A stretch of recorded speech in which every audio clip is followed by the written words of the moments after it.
الله يا الله الله سبحان الله الله يا الله الله حمدا لله. اعوذ باللہ من الشیطان الرجیم. بسم اللہ الرحمن الرحیم. الحمد للہ رب العالمین والصلاة والسلام علی اشرف الانبیاء والمرسلین وآلہ الطیبین الطاہرین المعصومین. معزز سامعین، محترم ناظرین، عصمت انبیاء اور معصومین علیہم السلام کے معصوم ہونے پر دلیلوں کا بیان جاری تھا، اور عقلی دلیل میں ہم گفتگو کر رہے تھے، اور ساتھ ہی ساتھ ان دلیلوں کے سوالات جو پیش آتے ہیں، ان دلیلوں کے ساتھ ساتھ جو سوالات ذہنوں میں اٹھتے ہیں، ان سوالوں کو بھی ہم پیش کر رہے ہیں، اور سوال کے جواب بھی ہم اپنے معزز ناظرین اور سامعین کی خدمت میں بیان کر رہے ہیں. عزیزان گرامی، لہذا وہی سلسلے گفتگو کو ہم آگے بڑھاتے ہیں، اور آگے بڑھاتے ہوئے ایک چیز جو آج کے پروگرام میں واضح کرنا چاہتے ہیں وہ یہی ہے کہ یہ عصمت انبیاء علیہم السلام کے بارے میں جو دلیل ہم پیش کر رہے ہیں کہ مقصد حیات اور کمال پر پہنچنا ان کے توسط سے، ہدایت لیتے ہوئے ان سے انسان کا ہدایت یافتہ ہونا، ہدایت پانا موقوف ہے عصمت پر کہ جب یہ معصوم ہوں گے اسی وقت یہ موثق اور قابل اعتماد اور 100% قابل بھروسہ ہوں گے لوگوں کی نگاہ میں، لوگوں کے نزدیک. لوگ ٹرسٹ کریں گے، 100% ان کے اوپر بھروسہ کریں گے، اور یہ وثوق، یہ ٹرسٹ، یہ اعتماد یہ بغیر عصمت کے انسانوں کے پاس حاصل نہیں ہو سکتا. انسانی مزاج اور بشر اس طریقے سے واقع ہوا ہے عزیزان گرامی کہ اگر وہ تھوڑا سا بھی عیب جب دیکھتا ہے ایسی ہستیوں میں، بزرگ ہستیوں میں کہ جن کا کوئی مقام ہے، جن کی حیثیت بہت بالا ہے، تو ان کے اندر اگر تھوڑا سا بھی عیب نظر آ جائے، تھوڑی خامی نظر آ جائے، ان میں اشتباہات نظر آ جائیں، برا کام کرتے ہوئے وہ دکھائی دیں اور نظر آئیں، تو پھر وہ چونکہ ان کا مقام ایسا ہے، حیثیت ایسی ہے، وہ بالکل انسانوں کی نگاہ میں گر جاتے ہیں. اور پھر جب نگاہ میں گر جاتے ہیں تو پھر انسان اور انسانی معاشرہ ان کو رہبری کے لیے انہیں جو ہے وہ عقلاء، واقعاً عقل سلیم رکھنے والے، اور یہ انسانی معاشرہ جہاں عقلاء کا طریقہ کار ہے کہ پھر وہ اس پر بھروسہ نہیں کرتے، اعتماد نہیں کرتے. دیکھیے، اگر ہم آج کی دنیا کو دیکھیں اور انسانی معاشرے کو دیکھیں اور تاریخ بشریت کی اس کا بھی مطالعہ کریں، مختلف ادوار کا، مختلف صدیوں کا، اس زمانے کے حالات کا، سابقہ دور کا، تو یہ آج کے دور میں بھی ہمیں نظر آتا ہے، سابقہ دور میں بھی نظر آتا ہے کہ گناہ گاروں کی رہبری کو قبول کر دیا لوگوں نے، یا ان کی ریاست کو جو ہے وہ مان لیا، قبول کیا، اور ان کی رہبری کے پیچھے چلے. تو عزیزان گرامی، یہاں جو مفادات کی جنگ ہے، اور مفادات جو انسان کی زندگی میں ہدف بن جاتے ہیں، کار فرما ہوتا ہے یہ جذبہ، تو پھر یہاں پر محرکات جب ایسے ہوں تو ان مفادات کی وجہ سے کسی کی لیڈرشپ میں انسان جو ہے وہ چلنے لگے، اور کسی کو لیڈر قبول کر لے خامیوں کے باوجود، اور وہ دنیا کی جو دھوکہ دینے کی اور سیاستیں ہیں، جھوٹ بولنے کی سیاستیں ہیں، منفی سیاستیں جن کو ہم کہتے ہیں، تو ان چیزوں کے ذریعے اگر ایک دوسرے کو قبول کریں اور ایک دوسرے کے پیچھے چلیں اپنے اپنے مفادات کے حاصل کرنے کے لیے، یہ اور بات ہے. لیکن عزیزان گرامی، حقیقتاً اگر کوئی بڑی شخصیت، بڑی حیثیت اور مقام رکھنے والی ہستی ہو تو عزیزان گرامی، جب اہم ذمہ داریاں اس کے سپرد ہوں تو پھر آپ دیکھیں کہ عوام الناس میں، اہل عقل معاشرے میں جو ہے وہ سب کے سب اگر خامیاں دیکھیں اس میں، تو پھر قلب اور دل اس کی طرف جھکتے نہیں ہیں، دلوں میں اس کی محبت آتی نہیں ہے. دل آمادہ نہیں اور تیار نہیں ہوتا وجود انسانوں کا کہ وہ اس شخص کے پیچھے چلیں، اس کی لیڈرشپ کو قبول کریں، اس کو ایز اے لیڈر مان لیں۔ یہ بالکل حقیقت ہے، واضح بات ہے عزیزان گرامی۔ تو پھر کسی ہستی کو لیڈر ماننے کے لیے وہ بھی ایسا لیڈر جو اللہ تعالیٰ کی طرف سے چنا گیا ہو، اس کا ایسا بڑا مقام ہو، ایسا والا مقام شخص اور ایسی عظیم ہستی کہ جسے اللہ کی آفاقی تعلیمات پہنچانی ہیں، بشریت تک منتقل کرنی ہے۔ اور آپ دیکھیے کہ یہی وہ آفاقی اور عظیم تعلیمات ہیں کہ ان پر ہی صرف عمل پیرا ہو کر انسان نجات یافتہ ہو سکتا ہے، دنیا اور آخرت کی کامیابی کو حاصل کر سکتا ہے، اور اس کے بغیر کوئی اور راستہ نہیں ہے، منحصر ہے راستہ اسی میں عزیزان گرامی۔ اور پھر آخرت کی باتوں کے بارے میں آگہی حاصل کرنا ہے، تو پھر ان تمام چیزوں پر کیسے انسان اعتماد کرے گا؟ اور اس مقام پر جو ہستی اور شخص ہو عزیزان گرامی، آپ سوچئے حکومتوں کے اندر اگر پریسیڈنٹ ہو جی، اسی طریقے سے آپ بڑے عہدیدار ہوں، پرائم منسٹر ہو، چیف منسٹرز ہوں، منسٹرز ہوں، اسمبلی کے ممبرز ہوں، ملک کی باغ ڈور چلا رہے ہوں، بڑی عقلائی باتیں کرتے ہوں، قوانین بناتے ہیں، قوانین کا نفاذ کرتے ہیں، تو ایسی شخصیتیں اگر وہ گناہ کرتے ہوئے نظر آ جائے، کرپشن کرتی ہوئی نظر آ جائے، تو پھر وہاں معاشرے میں کیا حال ہوتا ہے؟ لوگوں کی نگاہوں سے کس طرح وہ گر جاتا ہے گناہ کی وجہ سے یا کرپشن کرنے کی وجہ سے۔ تو عزیزان گرامی، کبھی بھی لوگ اس پر ٹرسٹ نہیں کرتے، کبھی اعتماد نہیں کرتے، پسند نہیں کرتے کہ اس کے پیچھے چلیں اس کو، اور اپنی باغ ڈور معاشرے کی اور لیڈرشپ کسی بھی عنوان سے اس کو لیڈر مانیں، تسلیم کریں اور اس کی بات سنیں اور اس کے پیچھے چل کر اس کے نقش قدم پر چلیں۔ نہیں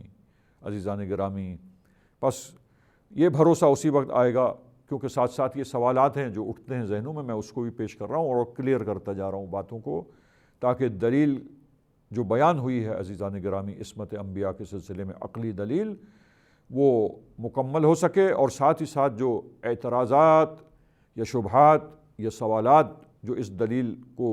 بیان کرنے کے بعد ذہن میں آتے ہیں، ان شبہات کا جواب مل سکے ہمیں مطمئن طریقے سے، اور سوالات کا اطمینان بخش جواب بھی ساتھ ساتھ بیان ہوتا رہے، تاکہ عزیزان گرامی یہ دلیل بالکل صاف، شفاف، واضح اور روشن ہمارے دلوں میں محفوظ ہو جائے، اور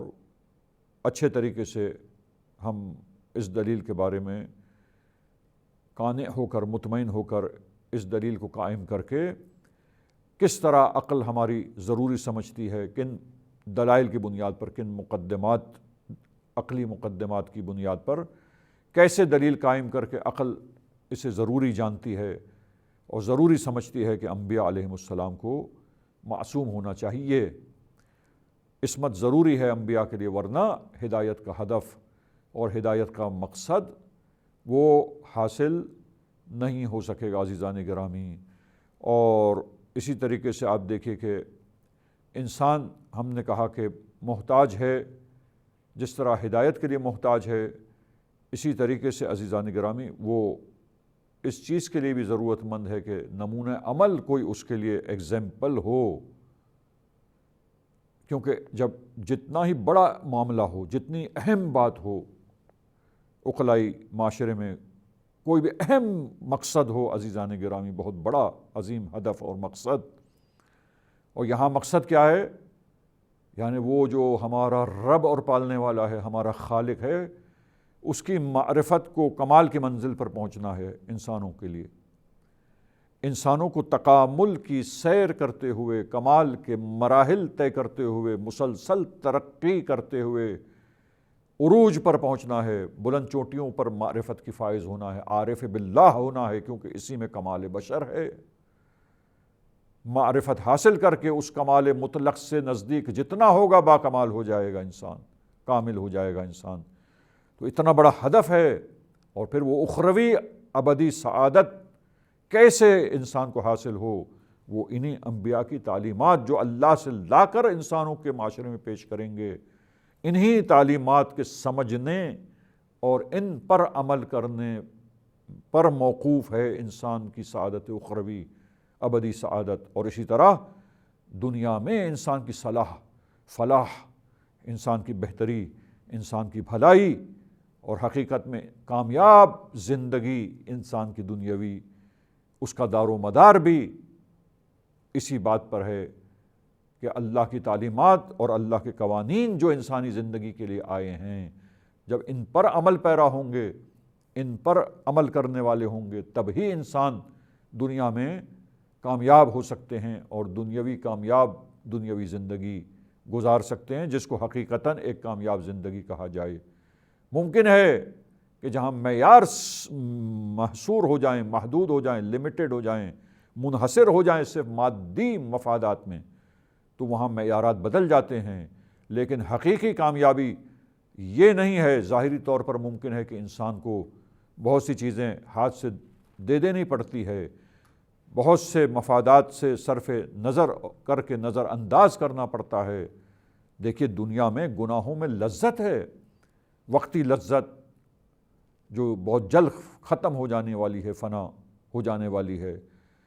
تو یہ مادی لذتیں، وقتی لذتیں اور نفس امارہ کی وقتی تسکین، یہ سب وہ فوائد ہیں کہ جو فوائد فوری طور پر گناہوں کو انجام دینے میں انسان کو حاصل ہوتے ہیں، لیکن گناہوں کو ترک کر دینا اور وہ وقتی مادی لذتوں کو چھوڑ دینا، اس لیے کہ ہمیشہ کی بہترین لذتیں انسان کو دائمی لذتیں میسر آ سکیں، اور اس سے ان سب سے بالا تر اللہ کی خوشنودی جو ہمارا خالق اور مالک ہے، جو ہمارا رازق ہے، وہ کمال مطلق ذات کی حقیقی اور صحیح انداز سے معرفت حاصل کرنا، یہ حقیقی کمال ہے انسان کے لیے، اور پھر اس ذات کی معرفت کے بعد اس کے تقرب کو حاصل کر لینا کوششوں کے ذریعے۔ اور کیسے کوششیں کریں، کس طرح معرفت حاصل کرنے میں تکامل اور کمال انسان کو حاصل ہو سکے، یہ تمام چیزیں انہی ہستیوں کو، ان انبیاء علیہم السلام کو بیان فرمانی ہیں، انہی کو واضح کرنی ہے انسانوں کے لیے، ان کو ہی انسانوں کے لیے نصیحت کرنا ہے، رہنمائی اور رہبری کرنا ہے۔ تو عزیزان گرامی، یہ بات روشن ہو جاتی ہے کہ یہ انسان، یہ ہمارے لیے نمونہ عمل بنیں گے، تب انسانوں میں جذبہ پیدا ہوگا، یہ ایگزامپل ہوں گے، ان کی لائف ایگزامپلری لائف ہوگی۔ انسان جب معرفت خدا حاصل کرتے جائیں گے، سٹیپ بائی سٹیپ آگے بڑھیں گے، ترقی کریں گے، اور معرفت میں اضافہ ہوتا چلا جائے گا، عرفان میں کمال حاصل ہوتا چلا جائے گا، تو پھر معرفت بڑھتی جتنی جائے گی اتنا انسان مطیع پروردگار ہوتا چلا جائے گا، گناہوں سے دور ہو جائے گا، یاد الہی دل و دماغ میں محفوظ ہوگی، ہر وقت پیش نظر ہوگی عظمت اور جلالت پروردگار، اور انسان اللہ سبحانہ و تعالیٰ کی اطاعت میں مشغول ہوگا، تعریف و تقدیس کرتا ہوگا۔ تو عزیزان گرامی، اس کے لیے ضرورت ہے، پس اتنے عظیم ہدف کے لیے، مقصد کے لیے عزیزان گرامی ضرورت ہے۔ آپ دیکھیے، ایک کرکٹ میں لیجئے، آپ ہاکی لیجئے، مختلف گیمز لیجئے، تو وہاں پر جو سب سے بہترین کارکردگی کرنے والا اور سب سے ایکسپرٹ جو پلیئر ہوتا ہے، اس جو بھی گیم لے لیں آپ، اس گیم کا جو سب سے ایکسپرٹ پلیئر ہوتا ہے، لوگ اس کی اداؤں کو، اس کے انداز کو کیا اپنانے کی کوشش کرتے ہیں؟ اس گیم کے شائقین، اس گیم کو کھیلنے والے، اس گیم میں جو افراد اندر وارد ہوتے ہیں اس گیم میں اور اس کو اپناتے ہیں، تو وہ گیمز جو آپ دیکھیے، مختلف کھیلوں کو دیکھیے، تو اس کھیل کا جو نامور کھلاڑی ہے، اس کھیل کے کھیلنے والے، اس گیم کے پلیئرز، وہ اسی نامور کھلاڑی کو اپنے لیے نمونہ عمل بناتے ہیں، اس کے انداز کو اپناتے ہیں، اس کی اداؤں کو اپناتے ہیں، اس کے طریقہ کار پر غور کر کے ان طریقہ کار کو اپنا کر اس جیسا کھلاڑی بن کر، بلکہ اس سے بھی زیادہ ترقی کرنے کی کوششیں کرتے ہیں، لہٰذا ایگزامپل بناتے ہیں۔ جو بھی میں نے کھیل کی مثالیں دیں جو زیادہ واضح ہو جاتی ہیں، اور زندگی کے ہر شعبہ حیات میں آپ دیکھیں، لہٰذا آپ دیکھیں کہ ٹیچنگ کی فیلڈ میں اگر جو لوگ ٹیچنگ کی فیلڈ کو اپنانا چاہتے ہیں کہ مستقبل میں ٹیچرز بنیں، تو وہ دیکھتے ہیں کہ کون سے نامور اور کامیاب اور کامران ٹیچرز ہیں، کون سے بہترین ٹیچرز ہیں، ان کو ایگزامپل بناتے ہیں۔ تو جہاں جہاں آپ بڑے اہداف عقلاء کے عظیم ہدف دیکھیں وہاں ایگزامپل بنائی جاتی ہے، مثال قائم ہوتی ہے اور اس مثال کے مطابق اس کو نمونہ عمل قرار دیتے ہیں۔ تو عزیزان گرامی، یہ اتنا بڑا ہدف جہاں اللہ کو پہچاننا ہے، اللہ کی رضا اور تکامل حاصل کرنا ہے حقیقی انسان کو، وہاں اللہ کے یہ نمائندے کیسے مقام پر فائز ہونے چاہیے کہ اسی اعتبار سے وہ ایگزامپل بن سکیں، ان کی لائف ایگزامپلری بن سکے۔ عقل کہتی ہے کہ گناہوں سے جب وہ بالکل پاک صاف ہوں گے، آلودہ نہیں ہوں گے، وہ معیار ہوگا، وہ لیول ہوگا، وہ سٹیج ہوگا ان کا، تب تمام بشریت کے لیے،